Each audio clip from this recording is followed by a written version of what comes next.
우리 기독교에서는 그 예루살렘을 중심으로 한 그 유대 땅을 성지로 생각하며 많은 사람들이 성지 순례를 하곤 합니다. 그러나 가톨릭에 있어서는 예루살렘보다 더 오히려 강조되는 성지가 있는데 그것은 바티칸 시티, 교황이 거주하는 바티칸 시티를 생각할 수 있습니다. 특별히 르네상스의 걸작품으로 알려지는 무려 120년 동안의 건축, 내장, 미술 모든 면에서 최고를 자랑하는 성 베드로 성당은 그들이 꼭 반드시 가고자 하는 성지인 것입니다. 해마다 이 성 베드로 성당에 6만 명을 수용할 수 있는 이 규모의 절기에는 가득가득한 사람들이 모이게 되고 연중 매일 2만 명의 관광객들이 온다고 합니다. 500개의 기둥이 이 안에 있으며 10개의 돔으로 이루어져 있고 1300개의 모자이크 작품과 400개의 조각상, 600개의 그림을 가지고 있는 성 베드로 성당, 세인트 피터스 바실리카라는 이 성당은 정말 그곳에 가는 모든 사람들에게 압도감을 주는 그러한 모습이 있는 것입니다. 가톨릭을 많이 비판하였던 C.S. 루이스가 이 바실리카에 들어가서 나오면서 하는 말이 있습니다. 거기에 가보니 정말 하나님이 있는 것 같은 느낌은 들더라라고 말을 한 것입니다. 오늘 가보시는 분 많이 계시겠지만 그 놀라움 앞에 사람들이 굴복하게 되는 것이죠. 그러나 조금 더 깊이 생각해 보면 이 성당이 어떻게 지어졌는가를 우리는 살펴보게 되면 꼭 거룩한 곳으로 생각되지는 않을 것입니다. 이 성당은 루이 10세 때에 면죄부를 팔아 지어진 성당인 것입니다. 중세의 교회가 아무것도 성도들에게 말씀의 양육을 가르치지 않고 사제만 라틴 불게이트로 되어 있는 성경을 통해서 사제만 그나마 공부하고 말씀과 양육이 없는 그러한 상황 가운데 수많은 성경 외의 잘못된 교리들이 교회 가운데 들어오게 된 것입니다.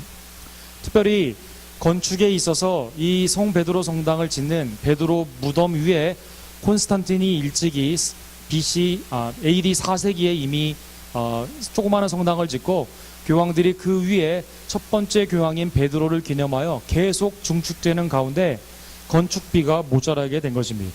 이때 건축비를 조달하는 방법으로 성경에 없는 교리인 면죄부를 그들이 판매하게 된 것입니다. 여기 당시 면죄부에 1521년판의 면죄부가 있습니다. 죄를 지은 제로마이러스라는 사람의 죄를 교황이 죄 없다 선언한다라는 그 내용으로 되어 있는 것입니다. 처음에는 구원의 확신이 없는 연약한 성도들이 면죄부를 샀습니다. 그 다음에는 식구들 중에 신앙생활을 온전히 하지 못하는 사람들을 위해 면죄부를 팔기 시작했습니다.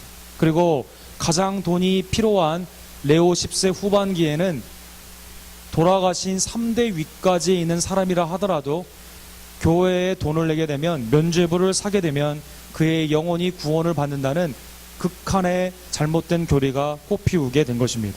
레오 10세는 심지어 이런 말을 했습니다. 성전에 돈을 넣는 그 순간 동전이 떨어지는 소리와 함께 영혼이 연옥, 천주교의 교리이죠. 연옥이 일어나서 영혼이 깨어서 천국으로 올라간다라고 말을 한 것입니다. 또한 면죄부의 판매를 증강시키기 위해 그리스도의 십자가와 부활을 가르치지 아니하고 죄를 짓는 문란한 삶으로 놔두게 되었습니다. 부자나 정치가나 왕들이 죄에 빠지게 되면 그 죄를 사해주는 대가로 수많은 돈을 면죄부 판매의 금액으로 받게 되는 어처구니 없는 일이 생기게 된 것입니다. 여러분, 건축학적으로 미술학적으로 가서 감동을 받는 건 좋지만 여기에 하나님이 계신 것 같다는 느낌은 그건 하나님이 주시는 느낌은 아님을 잘 생각하시기 바랍니다. 우리는 교회 건물이 크기에 있지 않다는 것, 교회의 참된 모습이 크기에 있지 않다는 것을 늘 생각하며 살아야만 되는 것입니다. 이러한 배경 가운데 이제 곧 500주년이 되게 되죠. 1517년에 이제 루터를 통해서 10월 30일에 95개의 방반문이 비튼버그 성당에 이제 게시되게 됩니다. 그래서 루터의 유명한 생애를 보게 되면 그 성경에서 벗어난 수많은 천주교의 교리를 태우는 이 루터의 모습이 상징적으로 나타나 있습니다. 말씀 바깥에 벗어난 것을 가지고 그리스도의 구속의 역사를 약화시키는 잘못된 전통은 반드시 없어져야만 된다라는 것입니다. 그러한 의미에서 루터는 세 개의 원리를 종교개혁의 기치를 가지고 시작하게 됩니다. 첫 번째는 오직 성경으로 돌아가야만 된다라는 것입니다. 성경만이 죄인을 구원하는, 그리고 성도로서 살아가는 최고의 권위와 최종의 권위를 가지기 때문에 성경에 없는 어떠한 교리도 교회에서는 가르쳐서도 되지 않고 성경에 벗어난 전통도 우리의 삶 가운데는 꼭 제거되어야만 된다는 것입니다. 디모데후서 3장 15절에 보면 바울 사도는 디모데에게 이렇게 말을 합니다. 또 어려서부터 성경을 알았나니 성경은 능히 너로 하여금 그리스도 예수 안에 있는 믿음으로 말미암아 구원에 이르게 하는 지혜가 있게 하느니라. 모든 성경은 하나님의 감동으로 되어서 교훈과 책망과 바르게 함과 의로 교육하기에 유익하기 때문에 여러분과 저를 하나님의 온전한 선한 사람으로 온전한 일 가운데 만들게 되는 것입니다. 성경 외에 나의 삶이 잘못 지켜지고 있다면, 성경 외에 우리 교회의 사역이 진행되고 있다면 우리는 회개하며 말씀으로 다시 돌아야만 되는 것입니다. 두 번째로 루터는 솔라 피데, 오직 믿음을 강조하였습니다. 로마서 3장 28절에 보면 그러므로 사람이 의롭다 하심을 얻는 것은 율법의 행위에 있지 않고 믿음으로 되는 줄 우리가 인정하노라. 그리스도로 충분합니다. 그리스도를 믿음으로 말미암아 우리가 구원을 얻게 되는 것입니다. 오직 믿음, 하나님이 칭의의 수단으로 은사로 주신 그 믿음으로 말미암아 칭의의 근본이 되시는 예수 그리스도의 속죄의 십자가의 사역과 부활의 그 놀라운 그 은혜를 우리가 받게 되면 우리가 구원을 얻게 되는 것입니다. 면죄부를 살 필요가 없습니다. 예수님 플러스 나의 공로로 구원받는 것이 아니기 때문에, 물론 구원받은 후에 감사로 하나님 앞에 헌신하긴 하지만, 그러나 그 공로로 구원을 받는 것이 아니라 우리의 구원의 근거는 오직 예수 그리스도이시다라는 것입니다.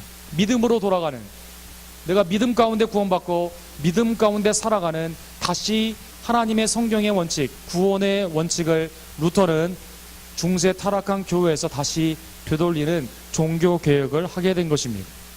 오늘 우리의 삶이 하나님 앞에 믿음이 아니라 불신앙의 요소, 또 믿음에 더하여서 그리스도가 부족하냐, 무엇을 더하여서 구원받고자 하는 모습은 없는지 살펴보는 오늘 종교개혁 주일이 되기를 간절히 원합니다. 세 번째로는 솔라 그라티아, 오직 은혜로의 기치를 말을 했습니다.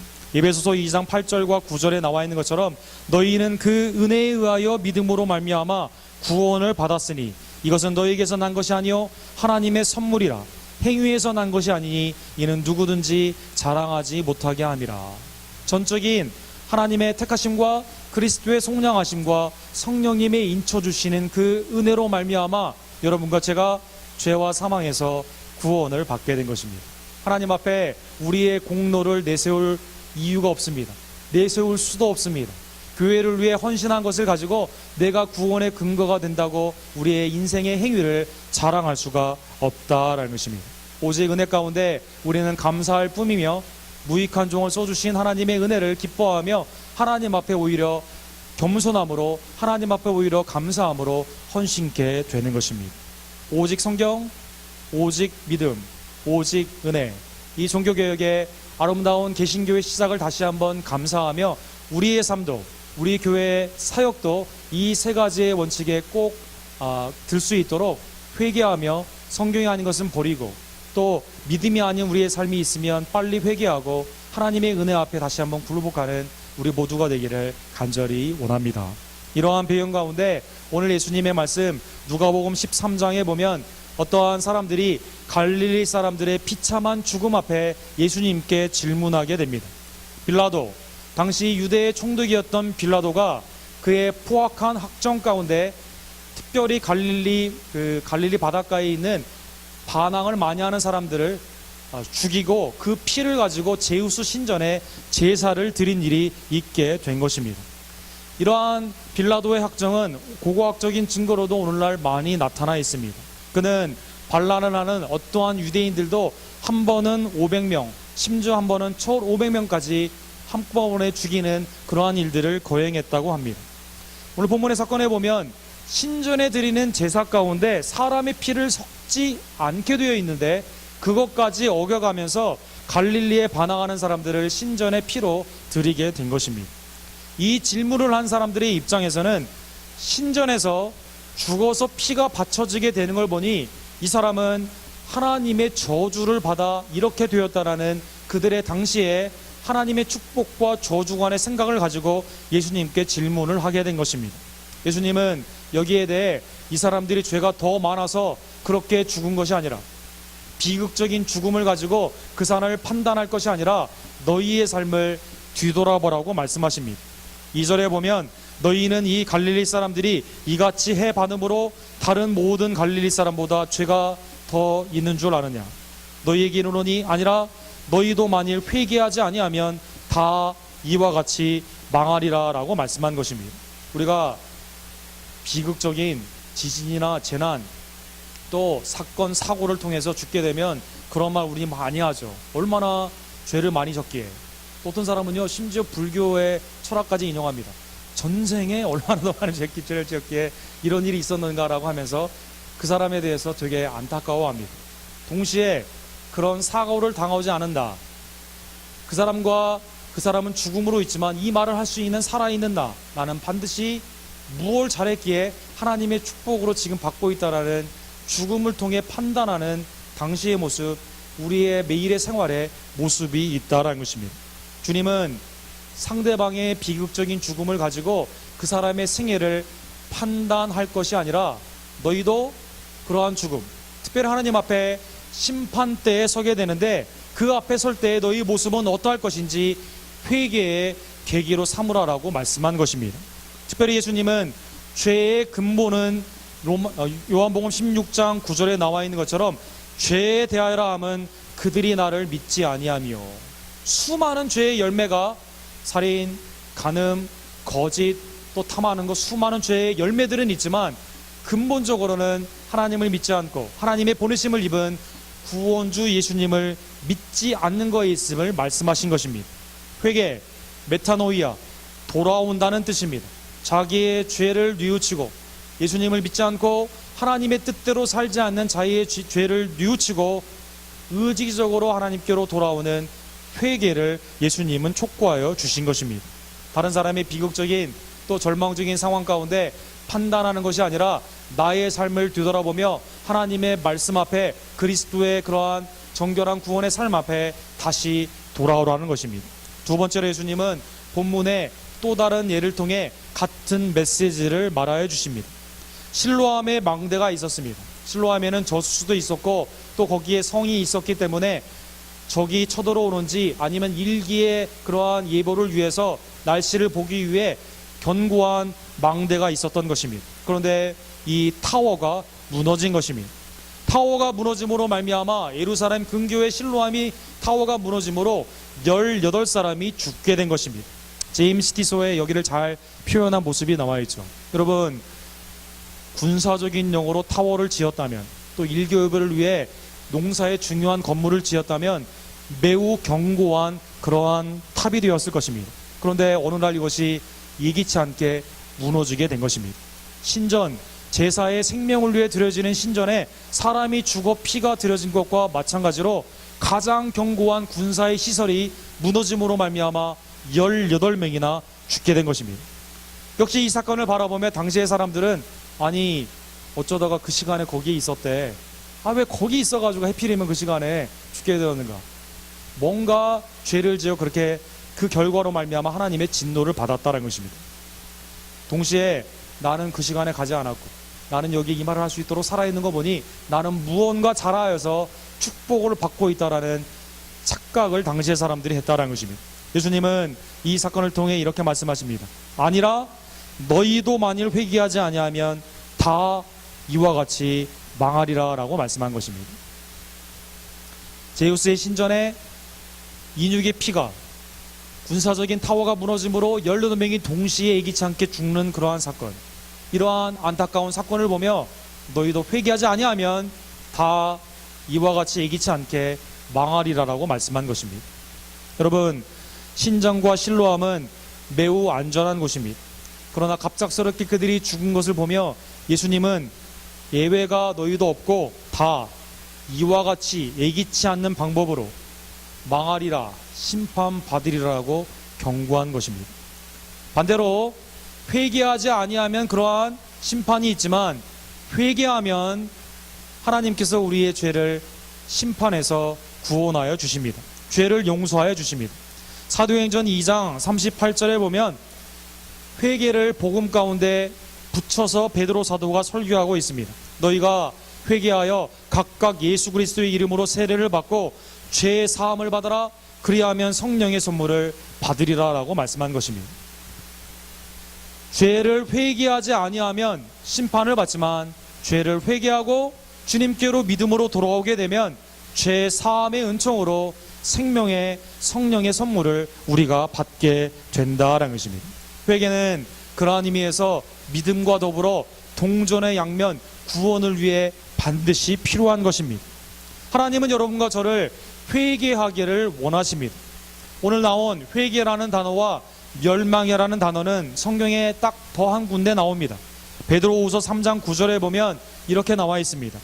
주의 약속은 어떤 이들이 더디다고 생각하는 것 같이 더딘 것이 아니라 오직 주께서는 너희를 대하여 오래 참으사 아무도 멸망하지 아니하고 다 회개하기에 이르기를 원하니라 라고 말씀한 것입니다.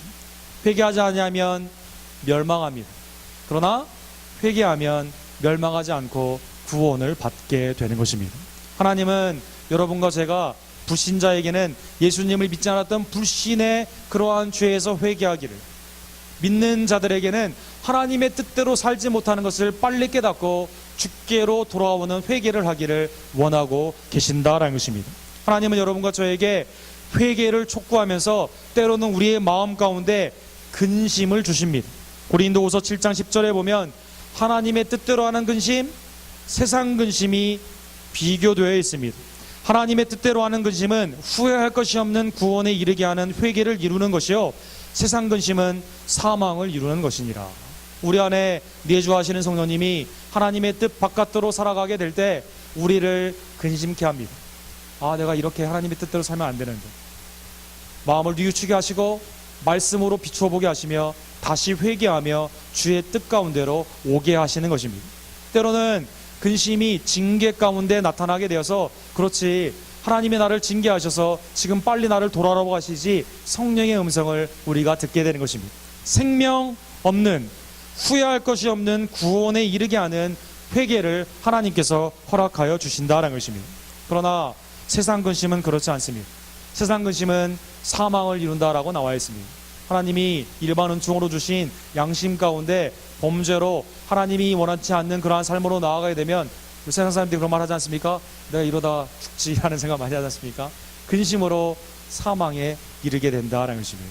오늘 이 아침에 하나님께서 여러분과 저에게 성령 가운데 들려주시는 회개를 촉구하는 음성을 듣기를 간절히 원합니다.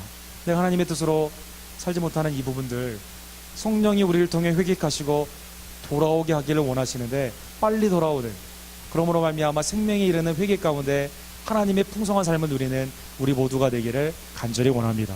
우리는 세상 사람들처럼 때로는 비참한 죽음을 하나님의 저주라고 생각하고, 또 나의 건강한 삶은 축복이라고 착각할 때가 많이 있습니다. 만약 그렇다면 하나님의 가장 비참한 죄의 저주를 받은 분은 예수 그리스도일 것입니다. 여러분, 죄 없으신 예수 그리스도, 빌라도가 갈릴리 사람의 피를 섞어 드린 것과 더 이상으로 빌라도는 예수님을 십자가에 못 박아 죽게 하셨습니다.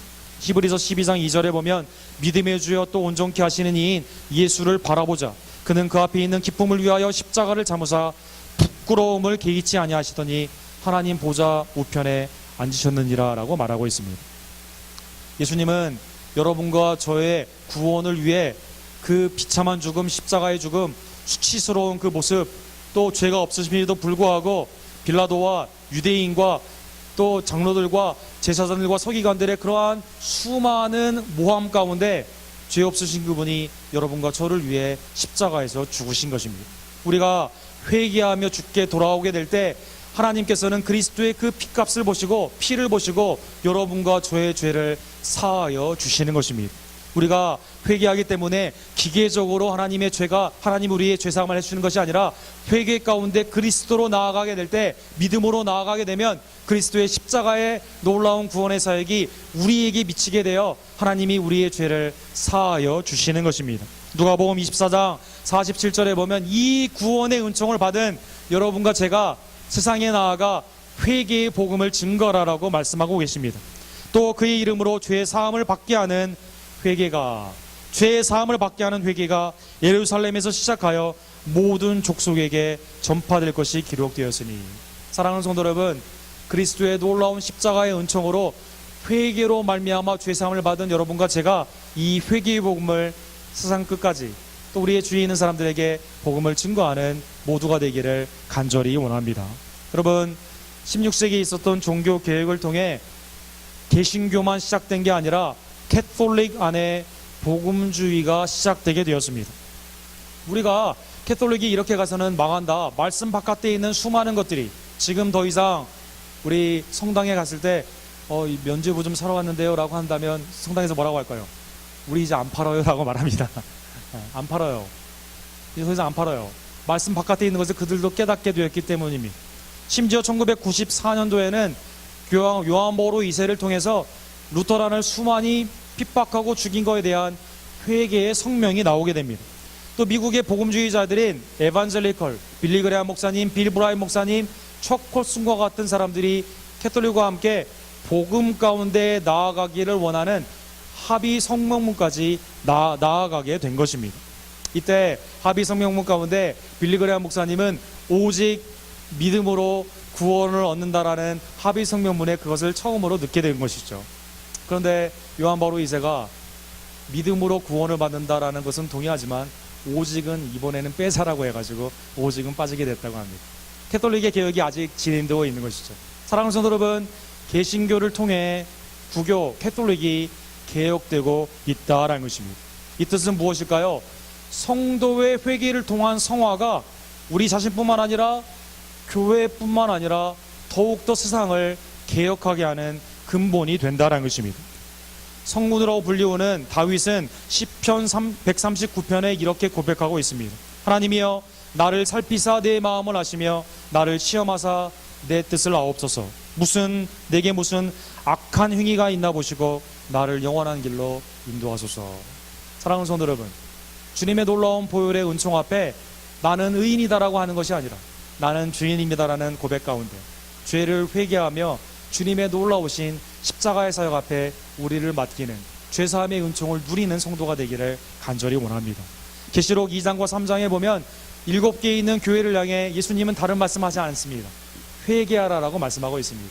그리스도의 몸된 교회가 하나님의 뜻 가운데 설 수 있도록 너희의 첫 열심을 가지고 회개하라라고 말씀하여 주시는 것입니다. 특별히 계시록의 라오드기아 가장 타락한 교회를 향해 예수님은 이렇게 말씀하십니다. 무릇 내가 사랑하는 자를 책망하여 징계하노니 그러므로 내가 열심을 내라 회개하라라고 말씀한 것입니다. 주님은 말씀을 통해 책망하십니다. 회개하기를 원하시기 때문에 책망하세요. 주의 일 가운데 열심을 내리기 위해 오늘도 말씀으로 돌아라라고 우리를 책망하고 계시다라는 것입니다. 사랑하는 성도 여러분, 성도가 개혁이 되면 사회가 개혁이 되게 됩니다. 우상의 나라였던 우리나라, 남녀 질서 부동석이었던 우리나라, 그렇죠? 상놈과 양반으로 나누어 계급사회에 있었던 우리나라, 복음이 들어감으로 말미암아 교회가 처음으로 그러한 모든 것들을 타파하고 말씀 가운데 세워짐으로 말미암아 하나님의 놀라운 은총이 교회를 통해 세상으로 흘러나가게 되었다라는 것입니다. 미국도 마찬가지입니다. 여러분, 옛날에는 남북전쟁을 통해서 우리 흑인들이 노예 가운데서 해방이 되었지만 선거권을 주지 못하도록 폴 텍스라는 게 있었다고 합니다. 그래서요, 이 선거를 하려면 당시 1불, 2불 이렇게 하니까요, 지금으로 따지면 엄청난 돈을 선거 가운데 하게 되니까 가난한 사람들, 주로 노예들이나 노예 출신이거나 가난한 마이너리티는 전혀 할 수가 없었던 것이죠. 그런데 이것이 남부 교회의 지도자들과 성도를 통해서 하나님은 남녀노소나 다 하나님의 형상과 모양으로 창조하시고 하나님의 영광의 도구로 사용받을 수 있도록 정치가 개혁된다는 이 기치를 가지고 남부의 교육을 통해 시빌라이제이션 무브먼트가 일어나게 되어서 남녀노소 다 투표를 할 수 있고, 또 우리도 한국인이지만 미국에서 이렇게 인권을 보장받는 그러한 일이 교회의 말씀의 개혁을 통해서 성도들의 개혁이 바깥으로 흘러나가 하나님의 빛과 소금의 역할을 함으로 말미암아 세상이 개혁되게 된 것입니다. 사랑하는 성도 여러분, 종교개혁을 주일을 맞이하여 하나님이 여러분과 저에게 오늘 본문의 말씀을 통해 회개를 촉구하고 계십니다. 너 말씀에서 벗어난 거 빨리 말씀으로 돌아와라 책망하십니다. 회개하며 주께 돌아오기를 간절히 원합니다. 너 주님만을 믿고 살아야지, 재물을 믿고 엉뚱한 것을 믿고 너의 삶 믿음이 갈라져 있는 의심하며 살아가는 믿음 없는 백성, 그렇게 살면 안 된다. 주님이 우리를 책망하십니다. 믿음으로 돌아가는 회개의 영이 있기를 간절히 원합니다. 주님의 은혜 앞에 너의 공로를 드러내고 감사하지 못하고 기쁨으로 헌신하지 못하는 그러한 삶 가운데 오직 은혜를 깨달아라. 주님의 값없이 주신 은혜 가운데 너는 살아라라고 주님이 우리를 회개를 촉구하고 계십니다. 회개하지 아니하면 다 이와 같이 망하리라. 그러나 회개하면 생명을 얻는 하나님의 은혜가 너에게 있다. 사랑하는 원덕교회 성도 여러분, 주께로 돌아가는 회개의 역사가 종교개혁 주일 가운데 일어나므로 나를 통해, 우리의 교회를 통해 세상이 변화되는, 개혁되는 놀라운 은총이 있기를 간절히 원합니다. 기도하겠습니다. 사랑의 하나님 아버지, 감사합니다.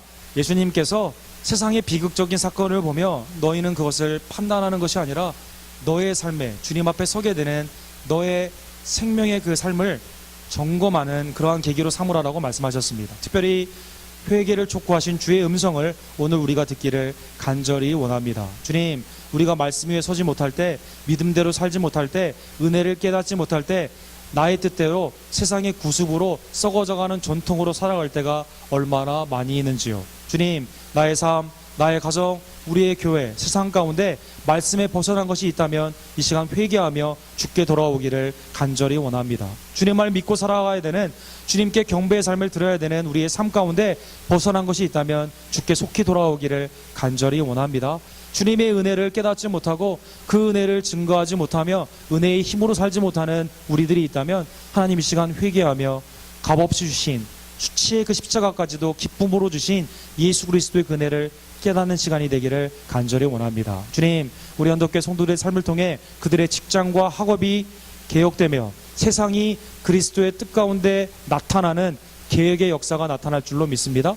하나님, 우리 언덕교회 성도님들 회개의 영을 부어주시고 하나님의 말씀 가운데 믿음으로 나아가는 믿음의 역사 주여 허락하여 주시옵소서. 예수 그리스도의 이름으로 간절히 기도드립니다. 아멘.